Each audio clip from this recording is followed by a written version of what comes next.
자, 오늘 하나님께서 주신 말씀으로 믿고 로마서 3장을 한번 보도록 하겠습니다.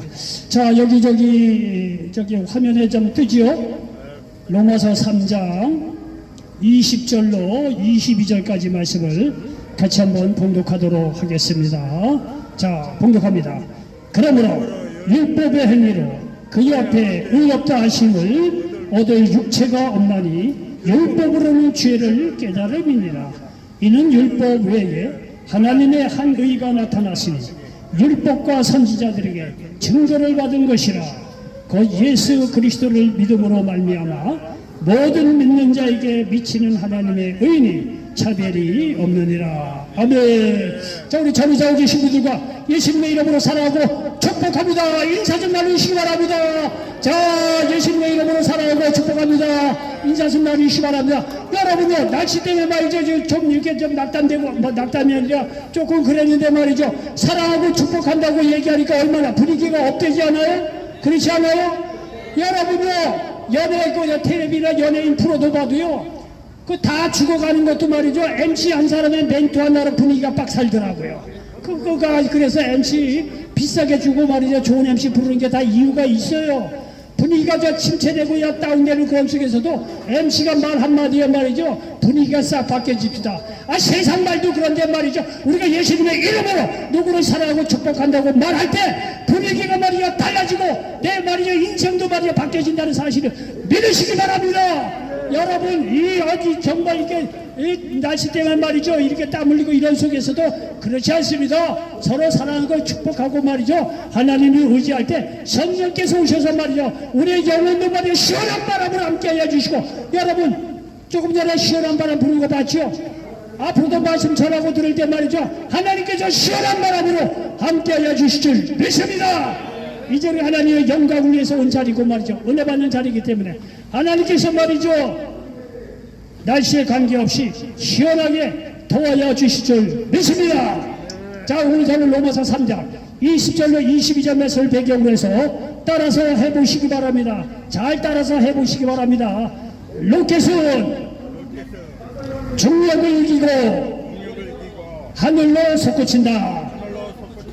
자, 다시 한번요. 로켓은 중력을 이기고 하늘로 솟구친다. 자, 저는 로마서 3장 20절로 22절 말씀을 배경으로 해서 로켓은 중력을 이기고 하늘로 솟구친다, 이런 제목의 말씀을 전하면서 하나님의 은혜가 넘치시기를 예수님의 이름으로 간절히 축원을 드리겠습니다. 모든 물건은 말이죠, 중력의 법칙으로 말미암아 위에서 아래로 떨어지게 되어 있습니다. 자신들의 무게로 말미암아 위에서 아래로 떨어지게 된다는 거예요. 여러분요, 나무 위에서 사과를 떨어뜨릴 때 사과가 말이죠, 밑으로 떨어지지 위로 솟구친다는 거 들어봤어요? 모든 물건은 자기 무게로 말미암아 위에서 아래로 떨어지는, 이거는 중력의 법칙이라고 하는데, 중력의 법칙을 지배를 받는다는 거예요. 너무나 당연하죠. 그래서 나무 위에서 말이죠, 사과를 떨어뜨릴 때 사과는 밑으로 떨어지지 절대로 하늘로 솟구치는 일이 없다는 것입니다. 그런데 여러분요, 이러한 힘을 말이죠, 반대로 말이죠, 행하는 것이 있는데 로켓이 그렇다는 거예요. 로켓은 말이죠, 떨어지는 것이 아니라 땅 아래에서 하늘로 솟구친다는 사실을 기억하시길 바랍니다. 그래서 말이죠, 그 육중한 인공위성을 띄울 때 말이죠, 여러분이 인공위성의 무게가 말이죠, 보통 말이죠, 수백 킬로예요, 수천 킬로예요. 그러니까 몇 톤 된다는 거예요. 그 무거운 걸 어떻게 하늘로 솟구치게 할 수 있느냐, 이거예요. 중력의 법칙에 의하면 말이죠, 그 인공위성은 말이죠, 수톤이야 되는 인공위성은요, 위로 올라갈 수가 없어요. 그런데 로켓을 통해서 말이죠, 그 무거운 인공위성을 말이죠, 하늘로 말이죠, 띄우는 걸 봐라 이거예요. 여러분 텔레비 봤을 때 말이죠, 로켓이 말이죠, 불을 뿜으면서 말이죠, 그 여러 톤 되는 거를 말이죠, 그 인공위성을 하늘로 솟구치는 그 파워를 보라 이거예요. 로켓은 그런 파워가 있기 때문에 로켓의 그 파워를 말미암아 여러분 아무리 무거운 인공위성이라고 하더라도 지상에서 말이야 중력의 법칙을 이기고 하늘로 솟구치게 하는 힘이 있다는 사실을 믿으시기 바랍니다. 여러분요, 제가 왜 이런 얘기를 하냐면요, 우리의 복음에는 바로 그런 파워가 있다는 사실을 믿으시기 바랍니다. 여러분, 예수님이 공생을 시작할 때 보면요, 인간적으로 눈으로 보면은 좌절이고 전쟁이고 죽음이고 무의미한 삶 속에서 예수님께서 말해 공생을 시작합니다. 여러분, 솔직한 얘기해서 제가 여러분 말씀을 전하지만 저나 여러분요, 집에 돌아와서 혼자 있는 그 사람들 안 봐도 비디오야. 여러분의 인생이 곤고하고 힘들고 좌절, 절망, 질병, 여러분요 경우에는 진짜 노숙하는 분들이 있어요. 이런저런 이유로 말이야, 집도 절도 다 떠나고 아내도 남편하고 다 떠나고 말이야, 혼자 돼가지고 정말 노숙하는 분들이 있어요. 제가 여러분 그런 분들에게 인간적으로 와서 무슨 위로의 말씀을 드릴 수가 있겠냐. 제가 여러분의 돈을 주겠습니까? 뭘 주겠습니까? 제가 여러분에게 뭘 해줄 수 있겠습니까? 그러나 저는 말이죠, 여러분 낙담하는 속에서 어떤 위로도 줄 수 없지만은 저는 하나님의 말씀을 갖고 나왔기 때문에 이 시간 여러분의 절망과 좌절, 죽음으로 갈 수밖에 없는 여러분의 그 삶 속에서도 하늘을 솟구치는 생명을 줄 수 있다는 사실을 믿으시기 바랍니다. 원래 하나님의 말씀에는 그런 게 있어요. 그런 게 있어요. 여러분요, 따져봅시다. 예수님이 왔더니 말이죠, 다 병자 때문에 죽어가는 영혼이에요. 여러분요, 여기 요한복음 5장에 보면 38년 된 병자가 나옵니다. 여러분, 38년 된 병자를 누가 고칩니까?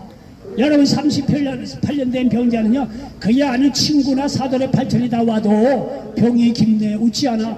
여러분, 인간적인 위로 몇 마디지만 여러분, 그 사람은 38년 된 병자는요, 그렇게 살다가 말이죠, 죽을 수밖에 없는 운명이에요.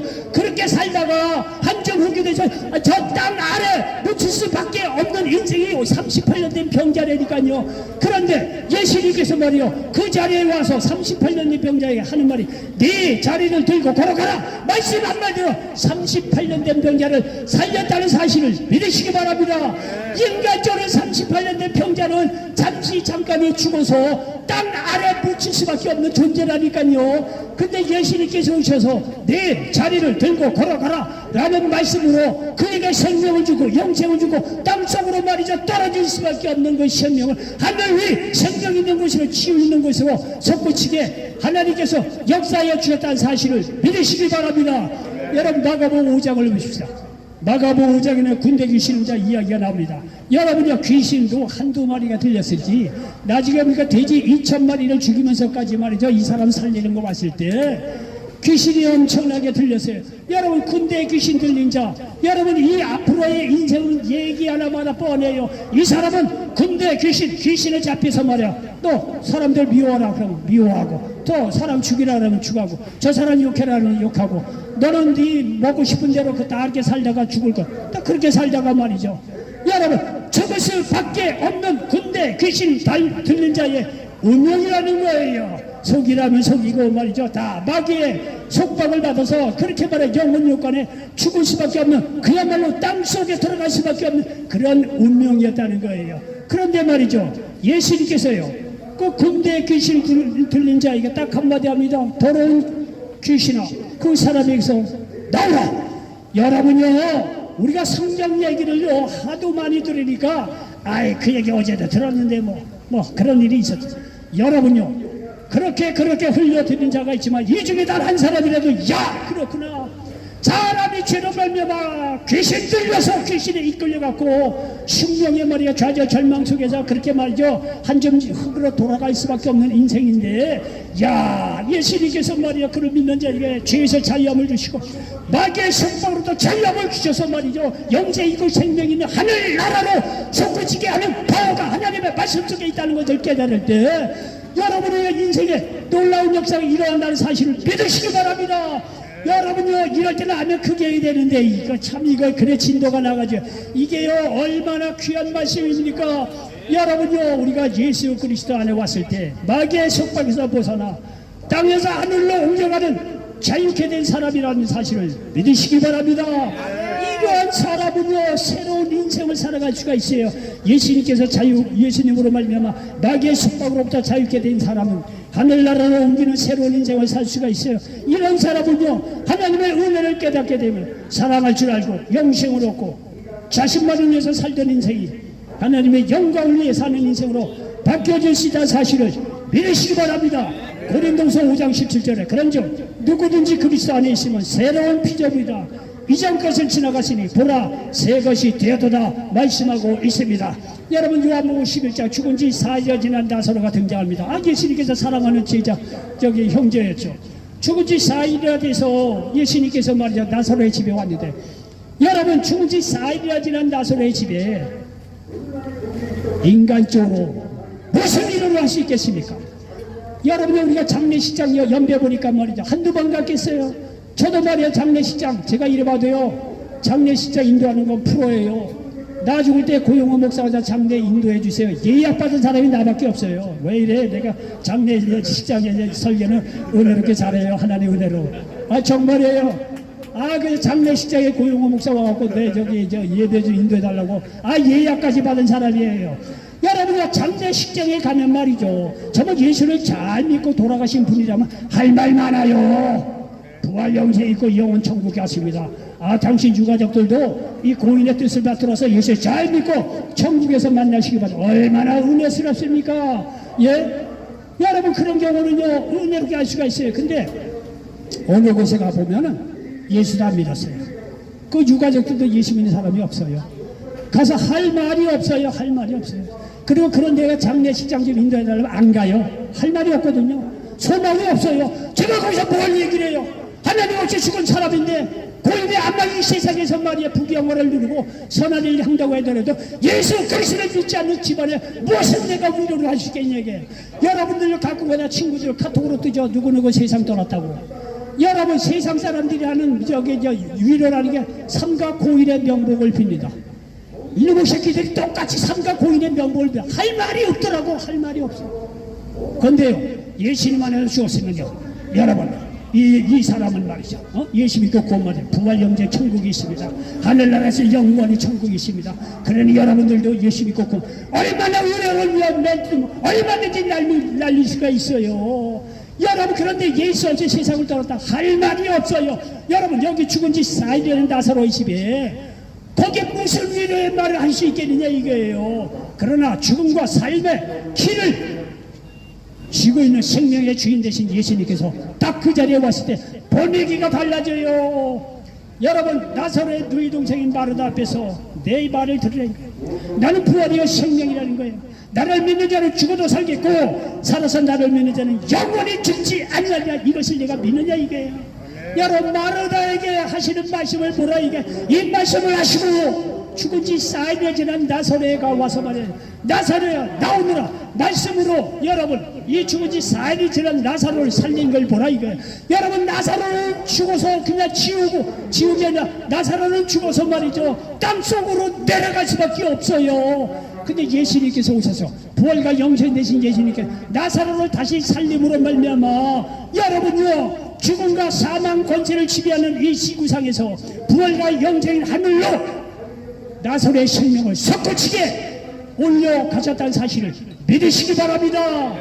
이 예수님의 말씀 보고만에는 이러한 파워가 있다는 사실을 기억하시길 바랍니다. 여러분 죽음으로 가득 찬 이 세상에서 부활 영생으로 가득 찬 하늘나라로 예수님께 쏠라 올렸다는 사실을 기억하시길 바랍니다. 어느 인간이 이런 일을 할 수 있겠느냐 이게 오직 예수님만이 하실 수 있다는 사실을 기억하시기 바랍니다. 여러분 모든 인간은 죄로 말미암아 영적인 어둠 속에서 살 수밖에 없습니다. 어디서 와서 왜 살고 말이죠 당체 말이죠 의미 없이 그렇게 살아갑니다. 어둠 속에 갇혀서 말이죠. 그러나 예수 믿는 자들에게는 빛이 들어오고 빛의 자녀가 되었다는 사실을 믿으시기 바랍니다. 에베소서 5장 8절입니까 너희가 전에는 어둠이더니 이제는 주 안에서 빛이라 빛의 자녀들처럼 행하라. 어둠은 길을 모르는 거예요. 그러나 예수님을 구원받는 자들에게는요 말씀으로 믿음으로 말미암아 빛이 임함으로 말미암아 환에 무엇을 위해서 어떻게 살고 어디서 와서 어디로 살아야 되는지 그리고 어떻게 살아야 되는지 환한 대낮빛에 있는 것처럼 분명한 진리를 갖고 살아갈 수 있다는 사실을 믿으시기 바랍니다. 날마다 말씀과 성령으로 말미암아 우리를 신강 생명의 길로 인도하신 빛의 자녀들로 우리를 붙잡아 주셨다는 사실을 믿으시기 바랍니다. 죽음으로 충만한 이 세상에서 여러분 부활 영생의 빛으로 충만한 하늘나라로 우리의 영혼을 올려간다는 사실을 믿으시기 바랍니다. 육신적으로 이 땅에 살는지 모르지만 우리의 마음, 정신의 영혼은 뭐냐, 이미 부활 영성으로 가득 찬 하늘나라에 가 있다는 사실을 믿으시기 바랍니다. 그러므로 우리가 소망 중에 살아갈 수 있다는 사실을 믿으시기를 바랍니다. 이와 같이 복음 안에는 이 놀라운 파워가 있어요. 어둠으로 가득 찬 이 땅에서 빛으로 가득 찬 하늘나라로 쏘아 보낼 수 있는 이 파워가 복음 안에서 있다는 사실을 믿으시기 바랍니다. 이 모든 것이 믿음으로 실천됩니다. 믿음으로 불가능한 일을 가능한 일로 하늘로 쏘아 올릴 수 있다는 사실을 믿으시기 바랍니다. 여러분 잘 들어보시기 바랍니다. 예수님 입장에서는 말씀에서 파워가 나와요. 우리 입장에서는, 우리 인간의 입장에서는 믿음에서 파워가 나오는 거예요. 예수 그리스도를 믿을 때 이런 땅 아래 죽음으로 향하던 우리의 영혼이 부활 영생인 하늘을 솟구치는 놀라운 역사가 믿음으로 이루어진다는 사실을 믿으시기 바랍니다. 우리는 믿음으로 치유받습니다. 우리는 믿음으로 축복받아요. 예? 모든 좋은 것이 하나님께로 오는데 그 모든 좋은 거 믿음으로 나올 때 하나님께서 모든 좋은 것을 우리에게 도와야 준다는 사실을 믿으시기 바랍니다. 우리는 믿음으로 구원받아요. 행위로 구원받는다는 것은 불가능한 일이에요. 믿음으로 구원받아요. 예수님의 십자가에는 그런 파워가 있다는 사실을 믿으시기 바랍니다. 여기 오늘 본문 보겠습니다. 로마서 3장 20절입니다. 그러므로 율법의 행위로 그의 앞에 의롭다 하심을 얻을 육체가 없나니 율법으로는 죄를 깨달음이라. 여러분요, 율법이 없으면 의인지 불인지 그걸 몰라요. 근데 이 율법이 들어오고 나서 죄를 깨닫게 되고, 율법 아래에 죄인 아닌 사람이 어디 있어요? 다 율법에 쓰면 말이죠, 죄를 깨닫게 돼요. 그런데 여기 보니까 이제는 율법 외에 하나님의 한 명이가 나타나시니 율법과 선지자들에게 증거를 받은 것이라. 율법과 선지자들은 구약 성경을 이야기해요. 구약 성경에 다 사람은 해 아래서 죄이고 아담의 죄 때문에 말이죠, 다 죄인이 됐다는 거예요. 죽을 수밖에 없다는 거예요. 그러나 장차 때가 되면 예수님을 보내주셔서 그를 믿는 자에게 구원 영생을 주겠다고 구약이나 신약에서 늘 증거하고 있습니다. 그 얘기하는 거예요. 그 증거가 뭐냐면, 그 복음의 진리가 뭐냐면 여기 22절에 그 예수 그리스도를 믿음으로 말미암아 모든 믿는 자에게 미치는 하나님의 의미 차별이 없느니라 말씀하고 있습니다. 죄로 말미암아 다 사망 권세로 지옥에 떨어질 수밖에 없는 우리인데, 예수님께서 나의 죄를 대신해 십자가에 죽으시고 부활하신 그 예수 그리스도를 믿음으로 말미암아 그 영혼이 하늘로, 하나님의 나라로 솟구칠 수 있는 복음의 파워가, 믿음의 파워가 있다는 사실을 믿으시기 바랍니다. 그러므로 예수님을 믿는 사람이 되면 세상하고는 다른 새로운 삶을 살 수가 있는 거예요. 서로 용서할 수도 있고, 하나님이 나를 용서했기 때문에 서로 이해하고 서로 사랑하고 남을 나보다 낮게 여기고 서로를 섬기며 살아갈 수 있는 것입니다. 그리고 정의롭게 어려운 이웃을 위해서 살 수 있는 것입니다. 여러분, 세상 사람들이요, 사는 대체적인 모습은요, 그냥 내 자신만을 위해서 그리 살아가는 사람이 대반입니다. 내 자신만을 위해서, 그리고 조금 더 크다면 자기 가족들을 위해서 살아가는 사람이 태반이에요. 여러분요, 세상에는요, 그러한 삶, 일반적인 그런 삶만 있는 것이 아니라 또 다른 삶이 있어요. 서로 이해하고 용서하고 사랑하고 남을 나보다 낮게 여기고 서로를 섬기며 살아가는 그런 또 하나의 세계가 있다는 사실을 믿으시기 바랍니다. 이전에는요, 이 일을 우리가 할 수가 없었어요. 그러나 복음 안에는 이렇게 새로운 삶을 살게 하는 파워가 있다는 사실을 믿으시기 바랍니다. 고린도후서 5장 15절에 보니까 그가 모든 사람을 대신하여 죽으심은 살아있는 자들로 하여금 다시는 그들 자신을 위하여 살지 않고 오직 그들을 대신하여 죽었다가 다시 살아나신 이를 위하여 살게 하려 함이라 말씀하고 있습니다. 결론입니다. 로켓은 중력의 법칙을 이기고 아래에서 위로 솟구치는 힘이 있습니다. 복음에도 그런 힘이 있다는 사실을 믿으시기 바랍니다. 저주에서 축복으로, 죽음에서 영생으로 쏘아 올릴 수 있는 파워가 있다는 사실을 믿으시기 바랍니다. 그리고 세상 풍조를 따라 사는 것이 아니라 하나님의 영광을 위해 살아가게 하는 힘이 있어요. 힘이 있어요. 이거 왜 그래요? 또 다른 세계에 이런 삶이 있다는 사실을 믿으시기 바랍니다. 그러므로 예수님을 믿어 이런 놀라운 인생을 살아가는 모든 분들 되시기를 예수님의 이름으로 간절히 축원을 드리겠습니다.